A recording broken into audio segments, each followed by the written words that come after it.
This episode of WDW Today is being sponsored by MEI and Mouse Fan Travel. And besides the great travel agents that MEI and Mouse Fan Travel have, if you book any vacation package or cruise between now and June 30th, 2009, MEI and Mouse Fan Travel will make a donation to the Avon Walk for Breast Cancer in support of Deb Wills of AllEars.net. It's a great cause, and hey, it's a great reason, one more reason to go down to Walt Disney World. So give MEI and Mouse Fan Travel a try today. Visit them online at www.mousefantravel.com. This is Walt Disney World Today. Give us 5 minutes and we'll give you the world. It's Wednesday, May 20th, 2009, and this is episode 567 of WDW Today. I'm Matt Hotchberg of StudioCentral.com. Scopa and Len are, I don't know, they're somewhere. But joining us on today's show is Mike Newell of Mouse World Radio. Hiya, Mike. May the force be with you, Matthew. And with you as well. And also with you. And also with you. And also joining us on today's show is Annette Owens, the Manager of Customer Relations and Group Services for MEI and Mouse Fan Travel. Welcome to the show, Annette. Hey, I'm still at home trying to get all caught up for all my movies, watch all the Star Wars stuff, so I'm all ready for this weekend. I'm sure. It's Wednesday, and we're answering listener questions. That's right. Emails, electronic mail from the future. Mail sent electronically. That's right. And years ago, and we're just now answering. That's right. And it was a year ago. Hey, let me get a little insight here before we answer the first question. It's actually from Becky Dickerson of Clarksville, Indiana. Oftentimes, I don't really read the subjects of the emails because they're not really relevant to the questions. They just, kind of have a general idea. Usually it's, hey, you have a question. This one, though, is actually asked specifically for Annette. So, Annette, wow. This one's straight for you. Becky writes, "Hi, guys. I have a question about the Magic Your Way park tickets. We have a two-year-old Magic Your Way 5-day park hopping passes that we know haven't expired because we checked at the front desk in September 2008 when we last visited Walt Disney World on a package deal. At the time, we didn't need to use these passes and didn't ask about adding days. One pass has 1 day left and the other has 2 days left. Would it be possible to show up at Disney and upgrade these passes to 10-day passes and thereby save some money?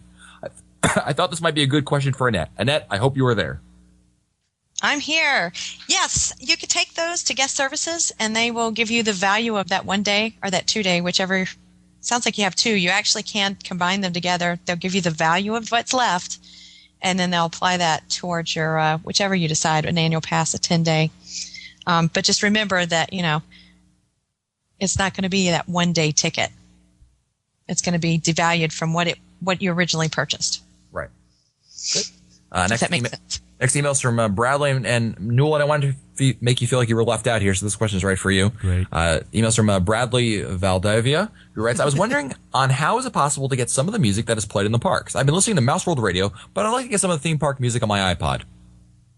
The only thing legally I can suggest is that you buy the official CDs that they released and are on sale at most of the, or some of the theme park stores, especially Mouse Gear over in Epcot and some of the downtown Disney stores would be your best bet. That's right. Also, don't forget that a lot of the music that they use in some of the resorts in the parks is not actually Disney music per se. They just happen to use the music. Great example of this is like Wilderness Lodge Lobby. They just use these classic, usually from films like westerns, music over there. Actually, I know on mousesavers.com they have actually a listing of the music on iTunes that you can purchase, all the different tracks. They kind of created a little iMix over there, and you can download that way. So if you really Google around Walt Disney World music, you're going to find some decent options there for finding a lot of the stuff, and you can usually find enough legal stuff to get you at least going at the very least. Matt, another suggestion I have is I'm going to plug a site that's was started by a fellow podcaster of ours. Ricky Brugani started a site called parktunes.com, and all the music that's available on that site is available to download via iTunes or Amazon Music, so you might want to check that out. That's all the legal stuff that you can get from there. Cool. Next email's from Melinda of Sacramento, California, who writes, "Hi, Walt Disney World Today crew. I love the show, and I've been catching up on episodes since I missed a bunch when I had my baby girl in January. You guys helped me out so much when my husband and I took our first trip to the world back on our honeymoon in 2007. You even answered my email on the show. While on that trip, we did the Disney Vacation Club presentation, and though we couldn't afford it at the time, we knew we had to buy in as soon as we could. My question is, have the cost of the points been affected by the economy? I'm sure Disney's price for the new members is the same. What about resales? I'm so excited that DVC is expanding out here in the West. It just makes more sense for us to buy out here than in Florida. Thanks for reading my email. Well, she's referring to the resale market, and Newell, you bought, I think, before the economy kind of tanked a little bit, from our good friend from dvcbyresale.com over there with Chantal that runs that site. That's right. I don't know if you still follow how the prices have been on that site since then, Mike. Well, it depends. The property is also a factor. How many points you get are a factor. I think Oak Key West is one of the lower ones in the resale market. Vero, it all depends on the actual property and how many points are available on the resale market. Some properties are only 25 points, and I've seen as many as 500 points in resale. So it depends on what they have, what they're offering at the time. Yeah, very good. Next email is from Kevin of Fort Wayne, Indiana, aka Mr. Figment on WDWToday.com and StudioCentral.com. That's a double hoorah right there. Writes Matt, Mike, Len, and the Fabulous Annette. First, thanks for taking the time to say hi to me and my wife at Mousefest 2008, especially Mr. Newell for taking the time to chat with us on our way to Soarin'. What's that, Mike? I just said that was so nice. That's right. Mike's a nice guy. To my question, I heard a rumor that Len's bust was going to be next to Mrs. Butterworth in the Maple Syrup Hall of Fame. Can you confirm this rumor? Oh my gosh. I think it's pending, litigation and everything. But once they dot the I's and cross the T's, I think they'll be all set. Next email is from Craig Duncan, who's known as Disney_CJD. Hoorah! Hoorah! There you go. I understand that kids aren't everyone's cup of tea, but for crying out loud, it's Disney World. It was designed for children and their families to be loved by children and their families. It's like people that go on holiday and put their kids in a kids club all day. As a hardworking dad, a holiday for me is being with my kids and sharing and making memories with my kids. I hate being away from them, so we would never do the kids clubs. When at the World, I do what they want to do. It's their happy land, and they love it. For this, that want kid-free time, send them to City Walk or Sandals Resort. Rant over. Well, I think the man who probably could have responded to that isn't on today's show over there. Yeah, of course. But I don't think Mike has any problem with you bringing kids over there. I think he just has a problem with people bringing like infants to the parks. The really young kids that can ruin the experience for other people. I think that's his words, not mine. That's always been his thing. But Craig, we appreciate the feedback. Yeah, Craig, there's definitely nothing wrong with bringing your kids there because mine were coming 2 weeks. I think she was 2 months. 2 months on, at least once a year. So bring them on. Cool.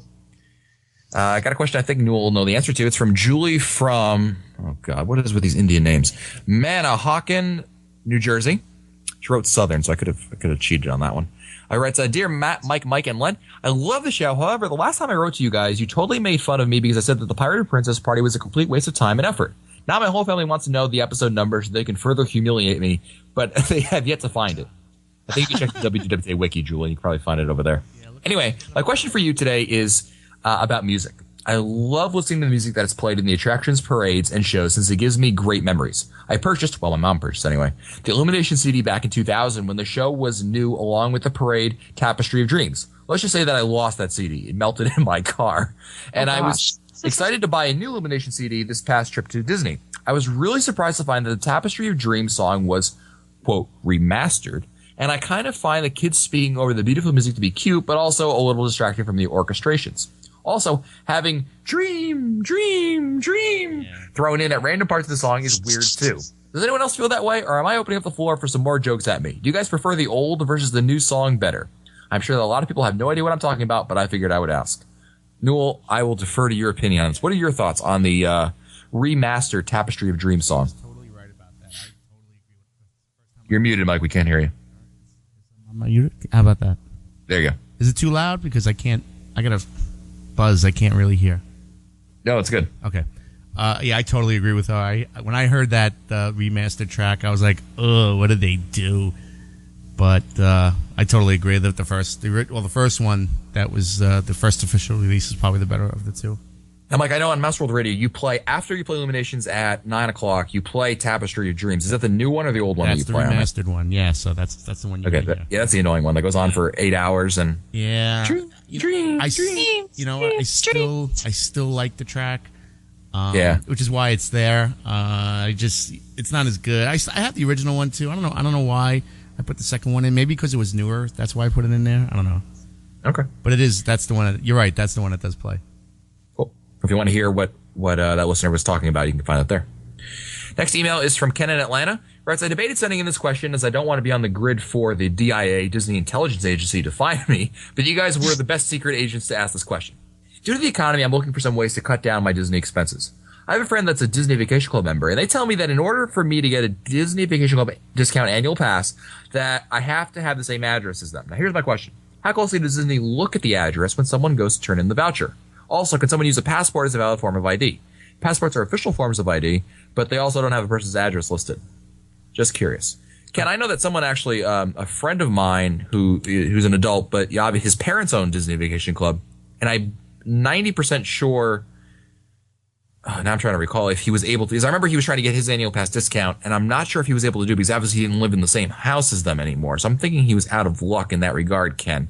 But Ken, actually, I do have is Disney actually sent out recently these pass holder savings cards. If you actually want 10% off on your annual pass, send me an email, Ken, and I'll send you this little card. You get 10% off. I guess the economy is really affecting Disney in that regard. So if you're interested in that, I can save you at least some money in that regard. I was going to add to that. I had to show my membership card. Yeah, I had to show mine too. And when I bought one for Mary, I had to show hers too. And she's also on the contract. Now, when I went to try to get my mom one, it was totally flat out denied. So for me, it went by who was on the contract. I'm not sure if that's just the way the cast member was or if that's standard policy. But I had to show a card for each of us. Yeah, and if anyone else wants these savings cards, I mean, they just sent it to annual pass holders to kind of try to get other annual pass holders to sign up. I got a couple of them, so if you want, just send an email to matt@wdwtoday.com. Newell, did you get one too? I have 4, so if anybody is interested in them, absolutely. Yeah, send them to matt@wdwtoday.com, and once I fill in my quota, I'll forward them to Newell, and he can send them out to you. So we can. What did I do wrong? I didn't get those. You didn't get them? No. Well. Wow. Sorry. Well, you know what? I'll email you. I got the next thing better. Yeah, right. I got the next thing better. It's only for, by the way, new annual passes, not renewal. So sorry. I got a question for you, Annette. It comes to us from Barb Kennedy. Writes, our family of 4 just recently took advantage of the free dining offer and booked a trip for August through Becky at MEI and Mouse Fan Travel. My question is about the use of table service credits and fussy kids. My husband and I would like to try the Flying Fish Cafe for dinner, but our children won't touch anything seafood and will torment us for eating it. We looked over the kids' menu and think they will find things that they like there. I'm wondering if we can simply buy their kids' meals out of pocket and save the table service credits for our other meals. The tricky part is that the, quote, kids are 15 and 10 years old. Will the restaurant let us order kids' meals for them when they are designed for guests 9 and under? Do you have any suggestions on how we can handle this? Thanks for all the work you guys put in the show. You are truly appreciated at our house. Cool, and thank you for asking a question I definitely know the answer to. Both of my teenage girls eat like little kids. So you could definitely order off the kids' menu for them there and just pay cash for that and use the dining plan on your portion. But you need to make sure you let the wait staff know that in the beginning so they set it up right. But yeah, say that table service, you get an extra. Yeah, it's great. I know that my Barb, my wife, who's much older than your children, sometimes is a picky eater also, and it's not unusual. She sometimes orders off the kids' menu at a sit-down restaurant. They don't care. I mean, Disney's fine with that. So don't worry about that at all in terms of ordering off the kids' menu. But that's right. Mention it at ordering. This way they know early. This way you're not fighting with the bill later on. Yeah, that's a good point. Next email is from who's the next email from? It's from Brad Wood of Chicago, Illinois, a.k.a. Buzzy Woody 70 at www.com. Right, so first off, I have to say that I really enjoy the podcast. Everyone does a great job, and I really enjoy listening to them on my way to work every day.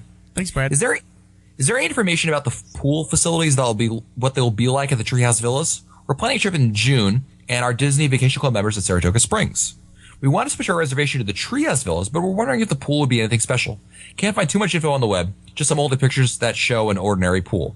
Will they have a theme for it, as most Disney resorts do? Thanks for the help regarding this matter. I don't even know if the pool is going to be open by then.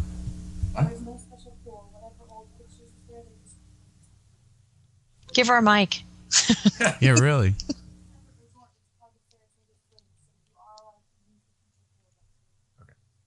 Basically, for the Treehouse Villas, as I understand it, there's going to just be a regular pool over there. However, because the Treehouse Villas is part of, and the regular pool has no special theme at Treehouse Villas, but because Treehouse Villas is part of Saratoga Springs, technically, guests are allowed to use the pool at the regular pool at Saratoga Springs, which is actually a very nice pool. It's got slide, it's a zero entry pool. There's a little play area for the kids in the little water area, park, whatever you want to call that.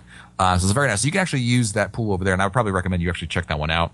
I'm sure it's gonna be it's a very nice pool, the regular one at Saratoga. Did he say if he's a DVC member? Yes, they're DVC members at Saratoga Springs. Okay, DVC members can also pool hop to any resort except Beach Club. Beach Club, right? So they can, if the pool there is not to their liking, they can go anywhere else. Brad adds, P.S. I'm a huge fan of the Unofficial Guide and want to let Len and his team know how much I appreciate all the effort they put into the book. I would not think of going to Disney without this faithful companion. Would it be possible to have Bob on an upcoming show? I'd like to hear from him as well from time to time. It's a great idea. We've had Bob on once or twice before, and he knows so much about a lot of different things. He's also the world's greatest connoisseur of steak at Walt Disney World. Yeah. But Bob's a great guy. We'll definitely have to have him on. It's just a matter of his busy schedule because he's working on other guides like Len, the Unofficial Guide to Vegas, the Unofficial Guide to Disneyland Paris, Disneyland. Yeah, a lot of things there. Ding, ding. But I'm sure Len would thank you for that, Brad. I know that he appreciates the input, the feedback he gets from listeners. Next email is from Craig Wheeler of Akron, Ohio. Who writes, "Go Zips!" And Newell, you'd like the subject of this email. It's na na na na na na na na. Hey, DVC. Oh, come on. Oh. That's why it'd be funny. Anyway, Craig writes, I've been toying with the idea of buying into the Disney Vacation Club on the resale market, but not sure about picking a home resort. I understand the ideas of the 7-11 month booking windows, maintenance fees, and the ownership expiration years. But one thing I question is how difficult is it to get a non-home resort during the 7-month window? We tend to go to the world in off-peak seasons. In the past 10 years, all of our trips have been early January, September, and mid-December, with the exception of one June trip. My thought is that we could buy into a resort with cheaper points and or maintenance fees to reduce the long-term costs and then book stays at other resorts. I wouldn't be too disappointed if we didn't always get our first choice since we like to try out different resorts. Would we have difficulty getting into the studio rooms during low or mid-season at our non-home resort? Are there specific resorts that might give us more trouble than others? Would we face problems if we started going in the summer or are the only real trouble times during holidays?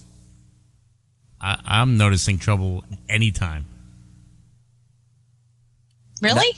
Every time I've booked, my first choice is always sold out.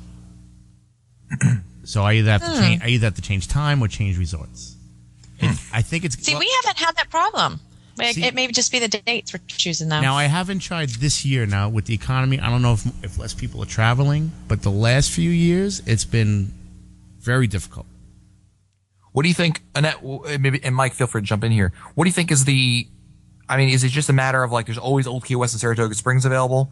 And Saratoga Springs usually is more available than the others. Yes, definitely.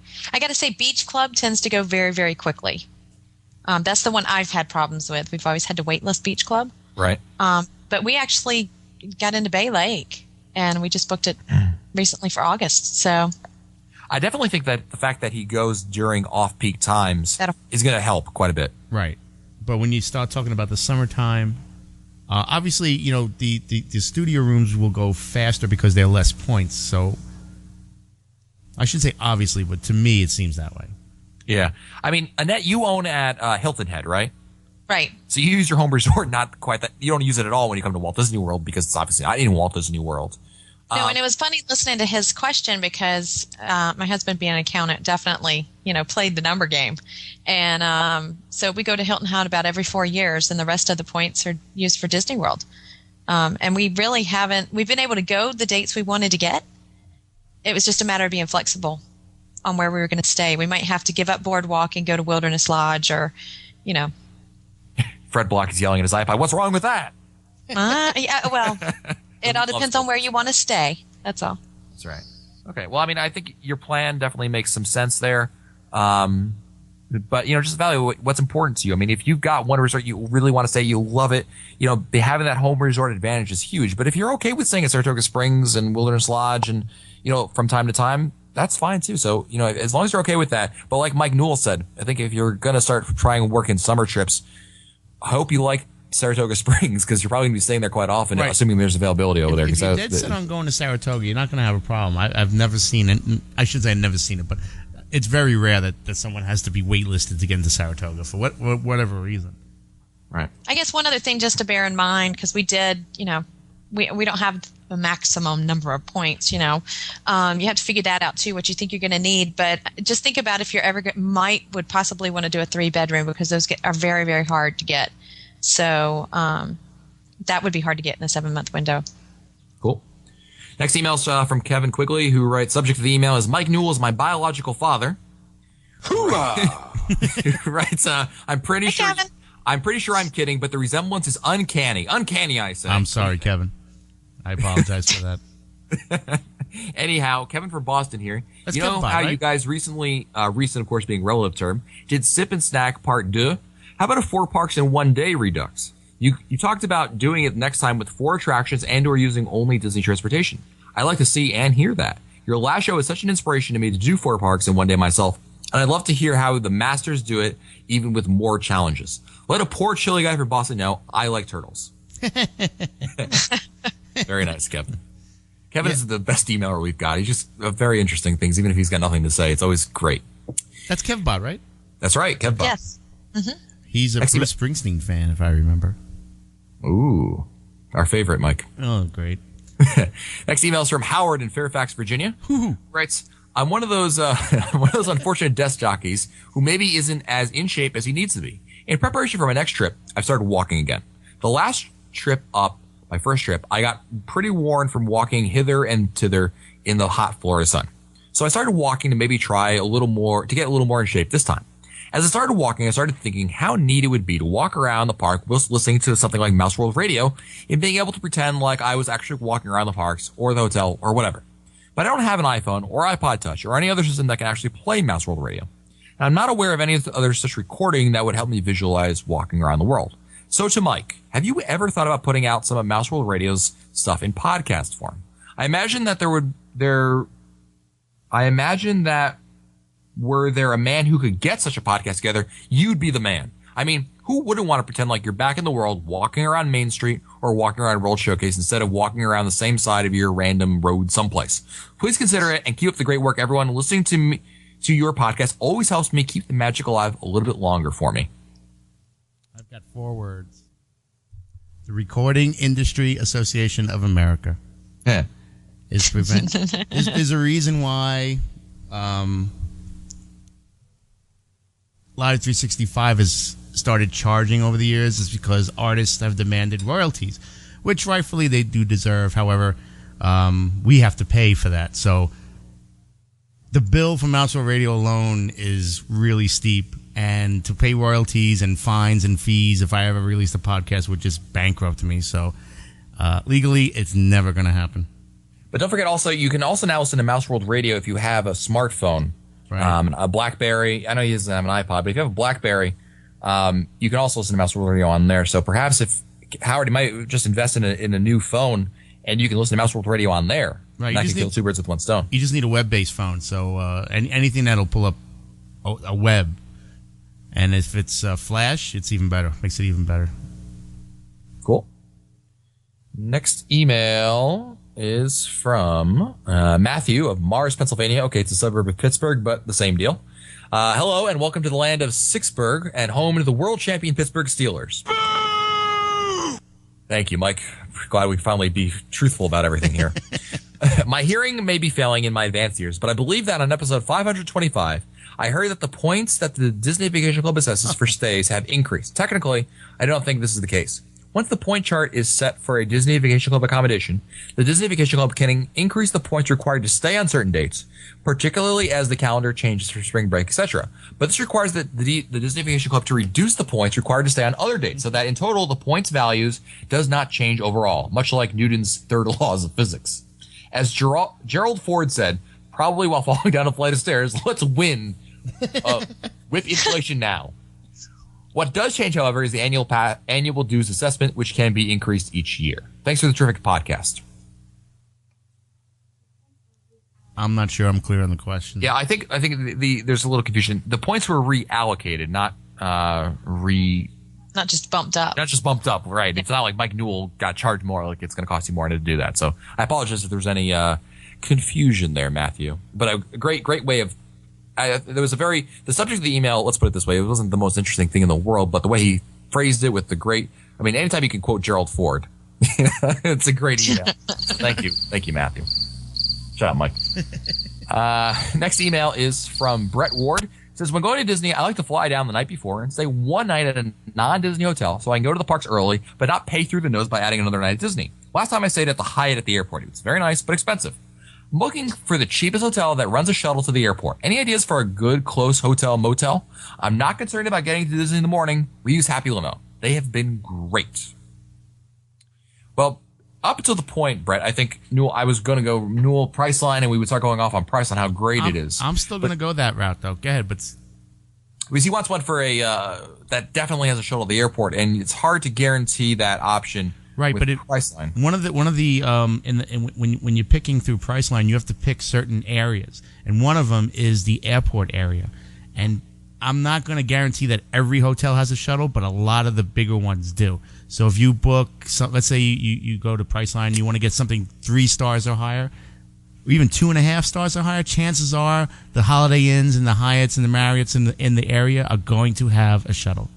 It's not guaranteed, but it's worth a shot. If you're looking to save a few dollars, yeah, I would definitely try it. And don't forget this also. I mean, if you're doing Priceline, which we love, and you get a hotel and you do it for one night, and let's say you do even 3-star. I mean, Newell, you stayed at the not the Holiday Inn, what's the one in downtown Disney? Hilton. I stayed at the Hilton in downtown Disney for $64 a night. Now that's $64 a night. Right. So if you're getting that rate, he could easily afford to get a taxi cab at the very worst. And pay a little bit of money to get over there or do car service, and you're probably still coming out ahead. You know what I did? I was staying at Old Key West the night before. I got on the bus at Old Key West, went to downtown Disney with my luggage, the Disney bus I got on, got off the bus there, walked across the street, and checked into the Hilton. That's brilliant. They don't. I mean, something else to kind of consider, and we don't know exactly. He doesn't say where he's staying once he gets on property. Watch your specials at your values. So, because $60, $70, sometimes they're down in that range, depending on the time of year you're going. You just take the shuttle over, you're already there. Then you just have Disney move your luggage to wherever you're going to stay. That's a great point. So between Priceline and obviously making sure you do your due diligence and check that out, that'd be a great option. All right, time for the last question of the day, and that's when Mr. Mike Newell will pick the last question. I'll give him 3 options. We'll pick one to answer today, and the other 2 go back into the email queue. Are you ready for it, Mike? Let's go. All right. Star Wars. Do we even have one? Come on, Star Wars again. No. I got nothing. All right, first option is I have a good question. Option 2 is valet parking. And option 3 is Trails End. I'm amazed that you didn't pick a DVC question or a music question. We're all out of DVC questions. I'm sorry. Good. Hey, what was the? You know what? Let's go with the good question. Good question. Let's see how good it is. It better be good. Last question of the day is coming from Sarah in PB Gardens, otherwise known as Peanut Butter Gardens. Hey. Sarah, I think, was our first guest we had on the show that wasn't one of us. She called in, I think, to one of the very first shows too. So she was. Yeah. She's a dedicated listener. That's right. Or she has no life. Sarah writes, "Hi guys and gals, I have a good question and one that I haven't heard asked yet." She didn't write "good" in that part, but I wrote that. As pass holders, we've been to Disney World a lot. We have stayed everywhere from room just below the cheerleaders at All-Star Resorts to the beautiful view of the water pageant at the Grand Floridian. All that aside, my sister and I, are planning a trip to the Mouse for our parents. My mother is extremely light sleeper. My father snored worse than the Giant in the Mickey and the Beanstalk. My question is this. They haven't camped with Becky and Annette. Wait a minute. Oh my God. I'll cut that out. All right. My question is this. Where is the quietest room on property? The room with the least amount of noise going in and out of the room. Thanks, guys. You've all done a wonderful job. I could give you all a Wonka bar or a Dole Whip via email. I would do that. We need Len. That's a Len question. One thing that really jumps to me was I think Saratoga Springs. First of all, it's the rooms. To get to the rooms is outdoors, like they're outdoor hallways, so that helps with noise because obviously the noise isn't being confined to a hallway like at the Beach Club or Boardwalk or something like that, or even the Polynesian. So having that is an advantage, and the resort is so spread out and everything.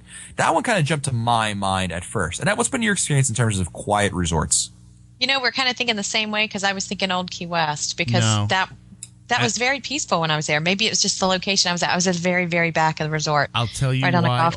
The one problem with Old Key West that I have as far as noise goes is the bus noise. Oh, see, I wasn't near the bus stop, so you don't even have to be. If you just happen to be along one of the roads, and then there's that road. I don't have a map in front of me, but where the outside is that little lighthouse thing. It's the corner of some parkway. Where it's going to downtown Disney and going to Riverside? They run motorcycles up and down that strip at night. I don't know if it's cast members going home. I don't know what it is, but the motorcycle noise, too, is really bad. Really? See, we were nowhere near that. We were all the way at the very back. So, I mean, if you got a room that was facing the golf course or even a water, like a lake, it might be a little bit, quiet. But I've been in some rooms with a bus noise. I felt like I was in Manhattan. That's how bad it was. Really? Yeah.